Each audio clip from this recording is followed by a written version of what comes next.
बच्चों, पिछली वीडियो में हमने लिखित प्रश्नों को समझा था। लिखित प्रश्नों में हमने 2 प्रश्नों को समझा और अपनी उत्तर पुस्तिका में लिखा था।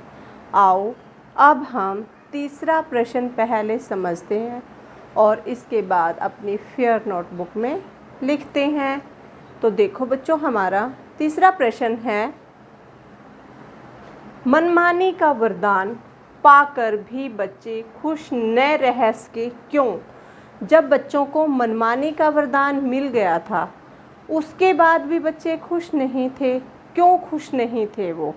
क्योंकि अब उनका कोई भी काम ठीक समय पर नहीं होता था, इसलिए वो बच्चे खुश नहीं थे। तो एक बार फिर से देखो, मनमानी का वरदान पाकर भी बच्चे खुश न रह सके क्यों?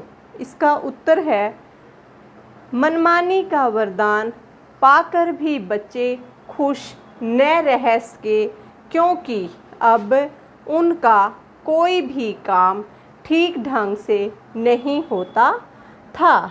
ठीक है बच्चों, आ गया आपको ये अच्छे से समझ में? चलो अब हम चौथा प्रश्न समझते हैं। इस नाटक से प्राप्त शिक्षा को अपने शब्दों में लिखिए। ठीक है ना? हमने ये नाटक अच्छे से समझा, पढ़ा, तो इस नाटक से हमें क्या शिक्षा मिलती है? बताओ सभी।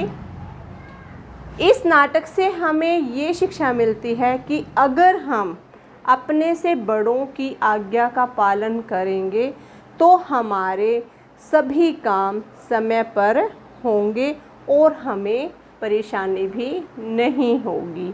ठीक है बच्चों, तो फिर से देखो, इस नाटक से प्राप्त शिक्षा को अपने शब्दों में लिखिए। हमें अपने बड़ों की आज्ञा का पालन करना चाहिए। ठीक है बच्चों, प्रश्न नंबर 3 और 4 आपको अच्छे से समझ में आ गया होगा। ये प्रश्न आपको अपनी उत्तर पुस्तिका में लिखने हैं। एक बार फिर से आप प्रश्न नंबर 3 दोहराएंगे। हमारा प्रश्न नंबर 3 है, मनमानी का वरदान पाकर भी बच्चे खुश न रह सके क्यों? इसका उत्तर है, मनमानी का वरदान पाकर भी बच्चे खुश न रह सके क्योंकि अब उनका कोई भी काम ठीक ढंग से नहीं होता था। ठीक है बच्चों, अब हमारा चौथा प्रश्न है, इस नाटक से प्राप्त शिक्षा को अपने शब्दों में लिखिए।